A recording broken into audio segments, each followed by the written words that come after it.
सा मैं डिफाइन करूं तो आप पाएंगे कि हमारे अंदर दो शक्तियां हैं, हमारे अंदर दो इंसान हैं। आप दो तरह के, मैं दो तरह का हूं, अशोक कुमार, और एक अशोक कुमार अंदर है। एक कहता हाँ, एक कहता ना। क्या ऐसा महसूस करते हैं कभी आप? ये बातें बिल्कुल सत्य है कि एक बोलेगा कल कर लेंगे, हम आज नहीं करते, अब उसको ओवर पावर करना है। अब ये ओवर पावर वाली बातें हैं जो हम बच्चों को सीखनी है कि उस ना वाली चीज को मैं कैसे हाँ करूं, वो जो तकलीफ वाली है उसको मैं कैसे करूं। तो मैंने वही चीज को अपने ऊपर, क्या सुबह का वक्त स्कूल से लौट कर आए, बस्ता रखा, मुंह हाथ धोया, थोड़ा सा खाना खाया, आधे घंटे के बाद मैदान निकल गए। और मैदान कैसे निकलना है? दौड़कर निकलना है। हमारे झांसी में झांसी की रानी के नाम सुना होगा आपने। ये तो बहुत ही हमारे स्वतंत्रता संग्राम की नायिका थी, जिन्होंने देश की आजादी के लिए बलिदान दिया और झांसी को बचाया उन्होंने। तो जिस तरह वीर पुरुष, वीरता की किस्से, कहानियां और लोग यहाँ के रहे हैं, प्रदेश के रहे, इसी तरह झांसी भी एक बहुत बड़ा हमारा नामी गिरामी शहर है, जिसमें झांसी रानी वृंदावन लाल वर्मा जी, जो ऐतिहासिक, जिन्होंने किताबें लिखी, मैथिली शरण गुप्त जी, जिनको हम राष्ट्र कवि के नाम से जानते हैं, वो हमारे उस क्षेत्र के हैं। जिस तरह आपके क्षेत्र में भी यहाँ पर कल कवि जी का नाम लिया था आपने, जो सिर्फ बनियान और हल्दरनाक, हाँ जी, हल्दरनाक जी सर। तो इस तरह की विभूतियां निकलती हैं। कहां से निकलती हैं? इन्हीं क्षेत्रों से। अब उनके बारे में ये भी मुझे पता लगा कि सिर्फ चौथी क्लास तक पढ़े थे, लेकिन कैसी शिक्षा ग्रहण करी कि उन्होंने इतने बड़े बड़े काव्य रचनाएं की, किताबें लिखती, पद्मश्री से नवाजे गए, पद्मश्री मिला इस देश का सबसे बड़ा। तो ये वो चीजें हैं जो हम लोग सोचते हैं कि बहुत मुश्किल काम है। मुश्किल काम नहीं है, सिर्फ कंसंट्रेशन, एकाग्रता। मैंने भी हॉकी के लिए अपने आप को समर्पित किया। अपने उस कोच के प्रति मैं समर्पित भाव से, जो वो कहते थे मैं उसको मानता था, क्योंकि मैं समर्पित था। समर्पित होना कि अब आप अच्छा या बुरा, मेरे टीचर जो सिखा रहे हैं, जो कह रहे हैं, बस वही लास्ट वर्ड है, मुझे वो सीखने हैं। और टीचर को भी ऐसी चीजें जो बिल्कुल वाजिब हो, सही हो, वो अपने स्टूडेंट तक उनको पहुंचानी चाहिए, ताकि बच्चे को, विद्यार्थी को अपने जीवन में कोई परेशानी ना हो बाद में। तो समर्पण भाव की भावना, मैं कोचिंग करता हूं खेल में। मैं अपने छोटे बच्चे, जब 8 साल, 9 साल, 10 साल, 11 साल के बच्चे मेरे पास में 50 बच्चे होते हैं, जब मैं सिखाता हूं उनको, तो मैं एक लफ्ज बोलता हूं, या तो आप मेरे प्रति समर्पित हो जाओ कि मैं जो कुछ आपको सिखाऊंगा उसको आप बिल्कुल बिना क्वेश्चन मार्क के सीखो। मैं आपकी बेहतरी के लिए हूं, मैं आपकी अच्छाई के लिए हूं, मैं आपके उस उत्थान के लिए हूं, जीवन में जो उत्थान बड़े बड़े खिलाड़ियों ने, बड़े बड़े लोगों ने हासिल किया है। ऐसी चीजें हैं। तो जिस दिन समर्पण की भावना आएगी और समर्पित होकर आप अपनी शिक्षा ग्रहण करेंगे और टीचर्स उसको उसी तरह डिलीवर करेंगे बच्चों को, तो डेफिनेटली शिक्षा, दूसरी चीजें, इन सब का इंपॉर्टेंस और उसका परिणाम आपको जरूर मिलता है। मैं धीरे धीरे खेलना शुरू किया और school, college, inter college school tournament में खेलने गया। इंटर स्कूल हुआ और उसके बाद मेरी उम्र 14-16 साल, मेरा 1964 में मैं 4 साल में स्कूल में जाना शुरू हो जाता था।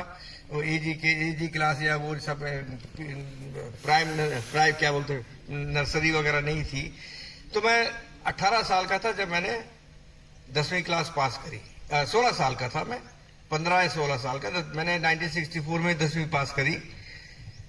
और वो कमेंट्री मेरे दिमाग में, मेरा घर के अंदर मेडल्स रखे हुए हैं, हमारे ओलंपिक्स की तस्वीरें लगी हुई हैं, तो वो मेरा इंप्रेशन और वो ओलंपिक कमेंट्री 1964 ओलंपिक की, 64 के अंदर टोक्यो ओलंपिक में भारत की टीम ने गोल्ड मेडल जीता, और उसके बारे में कमेंट्री आ रही रेडियो के ऊपर जिसको सुन रहा हूं मैं, उसका इम्पैक्ट, उसका प्रभाव मेरे दिल दिमाग पर पड़ा। और जैसा डॉक्टर साहब ने कल कहा, क्या प्रभाव पड़ा कि मैंने अपने आप को ये डिसाइड किया कि मुझे भी ओलंपियन के नाम से पुकारा जाए। उसको करने के लिए मुझे कार्य करना है, काम करना है, खेलना है, प्रैक्टिस करनी है। और यकीन माने उसके बाद से उस मैच को सुनने के बाद अगले दिन से मेरी खुद की प्रैक्टिस, सेल्फ प्रैक्टिस शुरू हो गई। कोचिंग नहीं थी, कोई कोचेस नहीं हुआ करते थे, कोई टीचर नहीं थे स्पोर्ट्स के हमारे पास में जो मुझे सिखाएं या बताएं या डायरेक्ट करें। जो कुछ सीखना है वो अच्छे खिलाड़ी को देखना। मेरा काम क्या था? किसी भी अच्छे खिलाड़ी को देखना, उसकी स्टेपिंग क्या है, उसके बॉल या उसके बॉडी की लैंग्वेज क्या है, उसकी फिटनेस क्या है, उसके बॉल पास करने का ढंग क्या है। तो वो सब चीजें मैं नोट करता था, उसको अपने जीवन में, अपने खेल में जब प्रैक्टिस करता था उसको उतारने की कोशिश करता था। और उतारने के बाद जब मैं शाम को फील्ड में अपने साथियों के साथ खेलता था तो उन चीजों का अप्लाई करता था जो मेरे लिए उस वक्त मुश्किल थी, लेकिन वो सब चीजें आसान होती चली गई। क्यों?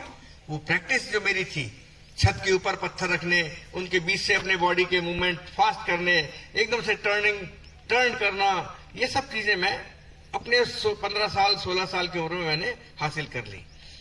अब वो कॉम्पिटिशन्स की मैं अच्छा खेलूं और कोई मुझे देखे और मुझे अप्रिशिएट करे, ये हर एक की इच्छा होती है, हर एक की इच्छा होती है, आपके अंदर भी होनी चाहिए कि आपके जब आप एग्जाम देते हैं तो एक बेहतरीन एग्जाम दें, अच्छा एग्जाम दें ताकि आपके अच्छे नंबर आए और आपको लोग अप्रिशिएट करें, आपके अंदर दूसरे जो गुण हैं उनको लोग अप्रिशिएट करें।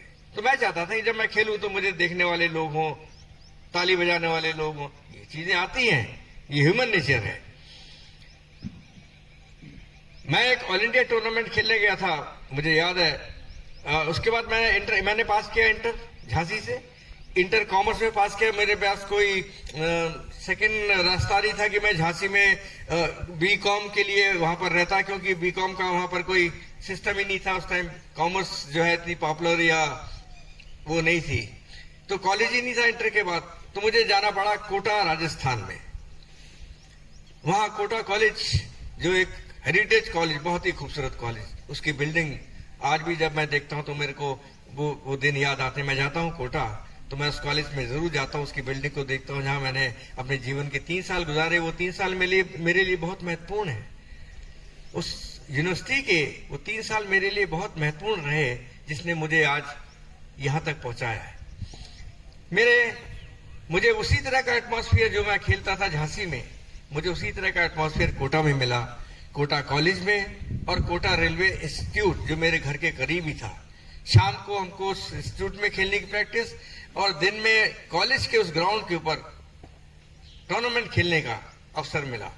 और वहां से जो शुरुआत हुई है मेरी, तो एक कहना कि किसी भी इंसान के अंदर, किसी भी स्टूडेंट के अंदर, किसी भी टीचर के अंदर अपने अपने क्षेत्र के बारे में जब कॉन्फिडेंस आ जाता है, कॉन्फिडेंस तो तभी आएगा जब हम उसके अंदर बिल्कुल एकदम से सरेंडर कर देंगे, उसके लिए मेहनत करेंगे, काम करेंगे। तो जब कॉन्फिडेंस आ जाता है, आपने भी क्रिकेट देखा होगा कि भाई दम निकले इस देश की खातिर बस इतना अरमान है, दम निकले इस देश की खातिर बस इतना अरमान है। एक बार इस राह पे चलना 100 जन्मों की